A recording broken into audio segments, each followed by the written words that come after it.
नोटबंदी के 4 साल पूरे हो चुके हैं। बीजेपी की केंद्र सरकार ने 2016 में नोटबंदी की थी, जिसको लेकर कांग्रेस आज देश भर में सरकार से सवाल पूछ रही है। वहीं उत्तराखंड में कांग्रेस प्रदेश अध्यक्ष प्रीतम सिंह ने नोटबंदी के 4 साल पूरे होने पर प्रेस कॉन्फ्रेंस कर सरकार पर नोटबंदी को लेकर कई आरोप लगाए। प्रीतम सिंह ने कहा कि प्रधानमंत्री नरेंद्र मोदी का नोटबंदी का फैसला बिल्कुल गलत था, जिसका खामियाजा आज 4 साल के बाद भी लोगों को भुगतना पड़ रहा है। कालाधन और आतंकवाद समाप्त करने का बहाना बनाकर नोटबंदी की गई थी, लेकिन कालाधन और आतंकवाद तो खत्म नहीं हुए। उल्टा बीजेपी नेताओं ने नोटबंदी के दौरान पैसा इकट्ठा कर उसका इस्तेमाल चुनी हुई सरकारों को गिराने में लगाया। वो आज प्रधानमंत्री से पूछना चाहते हैं कि आखिरकार नोटबंदी को लेकर जो वायदे किए गए थे वो कितना पूरे हुए।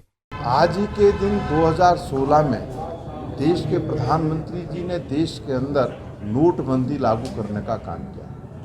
नोटबंदी लागू करते समय देश के प्रधानमंत्री जी ने कहा था कि 50 दिन का समय मुझे दीजिए और सारी चीज़ें व्यवस्थित हो जाएंगी। लेकिन नोटबंदी का जो दुष्प्रभाव है उसको हम आज भी झेल रहे हैं। आज देश की अर्थव्यवस्था पूरी तरीके से तबाह हो गई है और नोटबंदी के दौर में जिस तरीके से भारतीय जनता पार्टी ने अकुल धन संपत्ति एकत्र की है वो सबके सामने। मोदी जी ने कहा था, मैंने नहीं कहा था कि नोटबंदी हम इसलिए कर रहे हैं कि आतंकवाद की हम कमर तोड़ सकें। लेकिन नोटबंदी के बाद क्या आतंकवाद समाप्त हुआ है?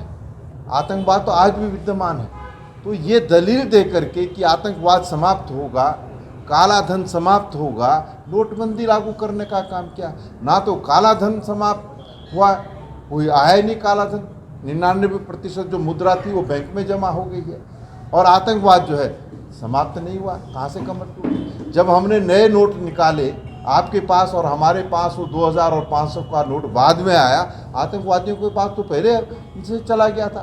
तो ये देश के प्रधानमंत्री की सोच है, जिस तरीके से जो निर्णय लिया अविवेकपूर्ण तरीके से, उसका खामियाजा देश भुगत रहा। आपको बता दें कि नोटबंदी के 4 साल पूरा होने पर विपक्ष ने बीजेपी की केंद्र सरकार को घेरने का प्रयास किया है। विपक्ष ने बीजेपी सरकार पर धोखाधड़ी का भी आरोप लगाया है। देहरादून से कुलदीप रावत की रिपोर्ट।